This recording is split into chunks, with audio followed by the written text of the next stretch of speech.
Donc, le moment de vente, vous devez savoir une chose. La vente ne commence pas, sinon la vente, ce n'est pas le moment où le client vous donne l'argent. Vous devez bien comprendre les choses. La vente est d'abord émotionnelle, j'ai envie de dire, c'est d'abord dans le domaine psychique. C'est comme si, avant de vous donner l'argent, le client achète d'abord. Ou bien il faut que le client achète d'abord votre produit, votre service dans son esprit. Vous devez comprendre ça pour travailler sur votre façon de communiquer. Vous devez comprendre ça lorsque vous interagissez avec un client. Un client peut entrer dans votre boutique.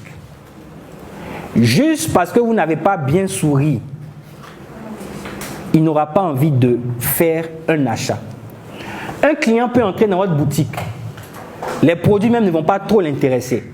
Mais la façon dont vous l'avez accueilli, ou bien la promesse de valeur que vous lui avez faite, ça peut le pousser à acheter votre produit. Donc, ne cherchez pas juste à ce que la personne donne son argent. Cherchez, j'ai suivi une fois une conférence avec un grand monsieur en France. Il disait comme ça, monsieur Arnaud Ciel, il disait qu'il y a 5 étapes dans la vente. Et pour expliquer le principe des 5 étapes, il a pris 5 personnages. Il dit en fait, la vente se fait au travers de 5 personnages. C'est-à-dire, durant la vente, vous allez passer par 5 personnages. Le premier personnage, il a cité le séducteur. Il a donné, je crois, Georges Clooney pour illustrer son exemple. Il dit la première chose que vous devez faire lorsque vous êtes un vendeur ou que vous devez vendre quelque chose à quelqu'un, entre parenthèses, vous devez chercher à séduire la personne. Entre parenthèses. Donc le premier personnage, c'est d'abord, la vente, c'est une question un peu de séduction.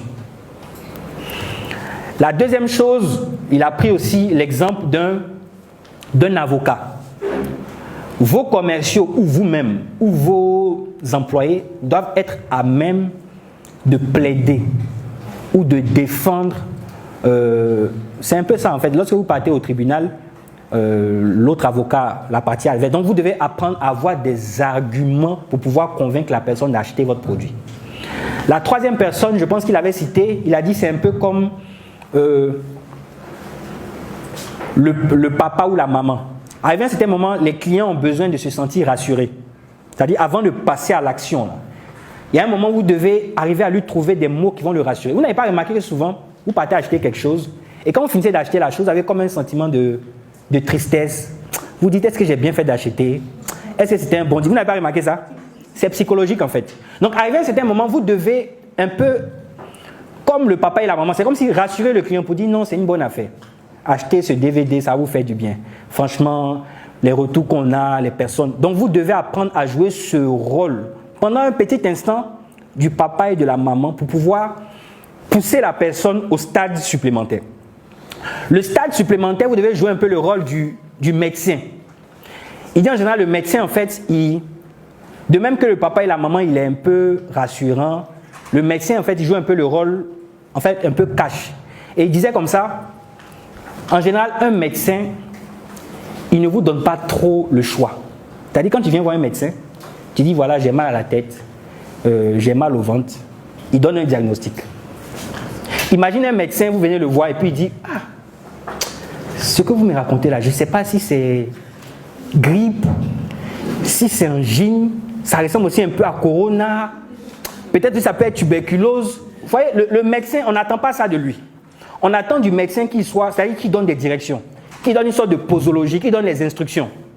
Ah, ok, c'est bon, voilà ce que vous allez devoir faire. Faites rapidement un Orange Money à ce numéro de téléphone.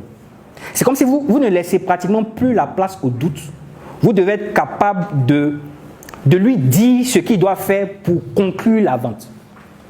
Et ça m'avait beaucoup servi, en tout cas dans mon esprit, ça m'avait vraiment, parce qu'effectivement je m'étais rendu compte que dans le processus de vente, chaque fois je traversais effectivement toutes ces étapes.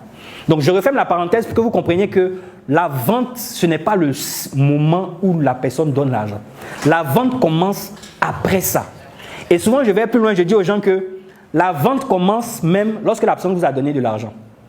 Parce que le but c'est que une fois que la personne vous a donné l'argent, qu'il est devenu client, votre objectif à vous, ce n'est pas juste qu'il paye les 25 000 francs une fois il a acheté la clé USB, mais c'est que derrière, il puisse participer à une formation. C'est que derrière, il vient nous demander, par exemple, d'accompagner son équipe dans leur formation commerciale, parce que derrière, on sait qu'on pourra encore lui apporter d'autres choses. Donc, la vente, dès que le gars a donné son argent, vous lui faites son reçu, monsieur, au revoir, tu peux sortir. C'est pas ça, en fait. C'est là l'importance de l'après-vente.